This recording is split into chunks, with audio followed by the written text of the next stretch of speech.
His eyes are gleaming, and he stands up, and he has been thinking about her while I've been gone, and then whispers what he will do to her, what I will help him do, while I lie silent under him. Inside my bruised chest, my heart beats in a fluttering song, tiny notes, but still there, because I didn't tell Ray the truth, and he believed me. Make his dinner. The corn gets into the potatoes, and I have to apologize for that for a long time. My jaw is tired afterward, aching from being forced open, and my head hurts from where he grabbed it, clutching, and he turns to me when the lights are out and we are tucked into my pink bed. But I listen to my heart, singing its tiny song, and wonder. 36. This is the song. I lied and he didn't know it. I lied and he didn't know it. I lied and he didn't know it. Ray doesn't know everything. 37.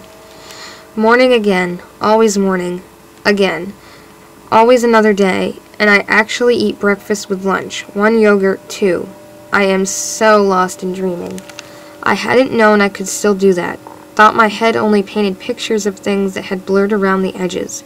Those first few weeks with Ray, or strange faraway glimpses of that once-upon-a-time girl and her happy, silly, stupid life. But I am dreaming, and I even have a plan. I know from talk shows and soap operas my school that plans have to be simple. I can't depend on one moment for everything. Can't expect that Ray won't be thinking of things I could do and planning ahead of myself. I will get him Annabelle. I will go to the park, talk to Jake, and Ray will take her. He will show her what she must do, what happens if you don't listen, don't behave. Then, when he is ready to go, I'll be gone. I will do more than talk to Jake. I will do whatever he wants, and then open the door, piece of broken sidewalk in my hand, smack him down to sleep, lay him out on the ground to dream. I will take his car. I've never driven before, but I've seen Ray do it. People do it on TV. And I will get the key. The car will have gas in it, and Jake will have money. He must have money or a credit card. Everyone on TV has one, and I will go. Jake on the ground, waiting to be found. Bet Ray will find him first, but I will be gone. I will be gone, and Ray will have to decide. New Annabelle, so smooth and young, with a body that does not have to be tamed into a straight line, or me. Little baby girl with so much to learn, or me. He will pick her, better and newer, and I will drive. I remember, 623 Daisy Lane, located in Harbor View, 4 hours from here. Ray says he always said, and I can do that. Go there. I will go there, tell them they have to leave, that they are not safe. I will see. I will see them.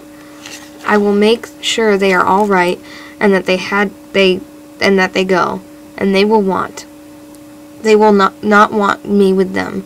I can't even get a blurry picture of that in my head. Can't see them reaching toward me when I am covered with Ray. So full of him, I'm empty. But they will go, and I will. I don't know. Hide, definitely. Burn down 623 Daisy Lane after they leave and wait for the police? Yes. Ray will not come for me if the police have me. If they have me, he won't be able to get me. I will be in jail. I will stay in until I am old, 25, 30, eat all I can and hope I swell up. Push out into breasts and hips and belly like his mother's wide white girth. Then if he comes, he will not want me. I will be safe.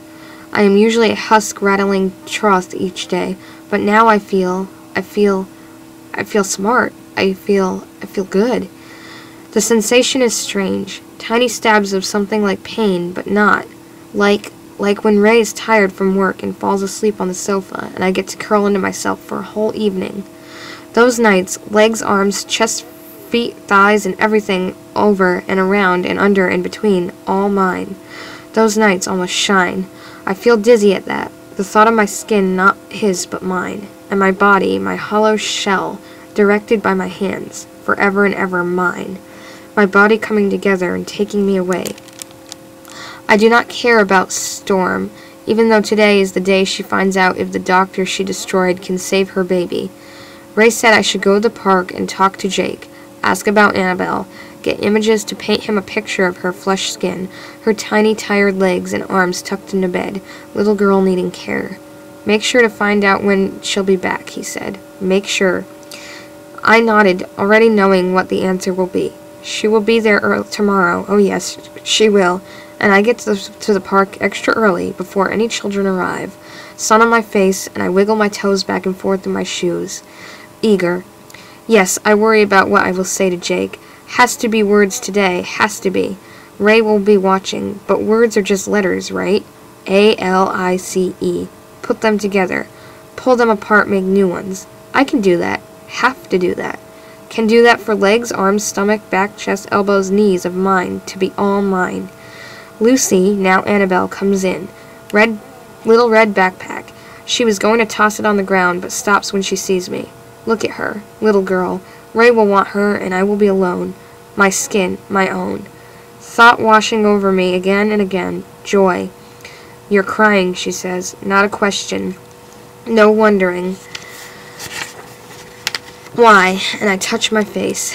It is wet, the skin on my cheeks tightening as it dries, like it will crack if I open my mouth. You don't cry, I ask her, and my skin stays in place. If she doesn't, Ray will take her and never look back. Forget all about me. I don't cry either. Not until I met him. She shrugs. No. Jake says only babies cry, and I'm not a baby, even though he says I am. Babies are little. She looks at me like I'm stupid. Right, and I'm not. I can touch the sky when I swing. I can go that high. I nod, touch fingers to my face, still wet, so glad it will be her, not me, that I'm overflowing. You should stop crying, she says, her little face frowning, and then she pats my knee. Her hands are tiny. You aren't a baby anymore. No, I say, but my voice is a little girl cry, soft and weak. Ray has taught me only one way to speak. I'm not. I watch her swing, this little girl who I will help Ray take, who will learn she is a baby, helpless as one and born into a place where she cannot grow, where she must stay as she is now, even though her body will try to change. Ray will hurt her. Pain and tears soothed with ice cream and treats.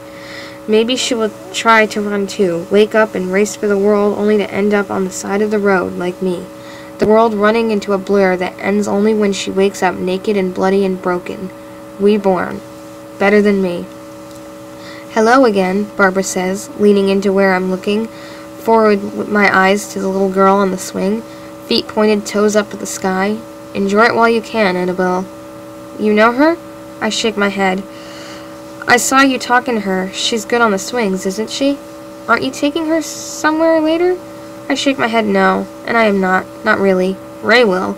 I will just help. You sure? Where would I take her? Barbara shrugs. Just asking. You've been crying? You know? Sometimes people have thoughts and they know they're wrong, so they feel bad, and I laugh because what Ray does is not thought. It is action, creation, destruction, a whole world that he rules. 5 years have not been full of thoughts. They have been full of him making and unmaking me whenever he wants. You think that's funny? Barbara's voice has gone hard, angry edge, like Ray's when his eyes aren't gleaming but disappointed. Little girl full of lies, how could you? After all I've done for you, I rub the bruise on my chest. Stiff, sore muscles cramp and scream without sound, my mouth closed, my face still. I'm good at doing that. I'm used to it. I'm sorry, I say, hunching into myself. She's not Ray, but she's angry, and if she gets angry and takes me away, no one at 623 Daisy Lane will be all right. I'm just sitting here. I just want to be left alone. Oh, Barbara says, different voice now, softer, and sits down next to me on the bench. Did you used to be like her, the girl in the swings? Maybe once upon a time? And then maybe your parents? Bitter taste in my mouth, like Ray's skin shoving into me. Take it, Alice, take it, open wide. That's my girl. And I lean forward, staring down at the ground. Once upon a time that was a long time ago, and that girl is gone forever. I was never like her. Barbara crosses her legs at the ankles. Her shoes are black, her feet small. You hungry? I sit up because I am. I always am. And she says, here, and hands me a sandwich. It is a plastic bag, and it is big. 2 huge slices of bread, lots of meat, and not 1, but 2 slices of cheese. My stomach cramps so hard my vision spots, and my hands shake when I take it. You still have the card I gave you? Barbara asks as I'm eating, and I nod. Closing my eyes, pretty sandwich with salty cheese and slippery ham and cottony bread. So light in my mouth I could eat cheese forever, until the world ended and beyond. You live around here? I swallow, think about Ray watching the door with a knife at my throat. That is what he didn't want. doesn't want, and I could tell her everything. I live with a man who says he's my father, but isn't my name Alice? But it really isn't. 5 years ago, and once upon a time I died, and now I am here, and take me home to 623 Daisy Lane.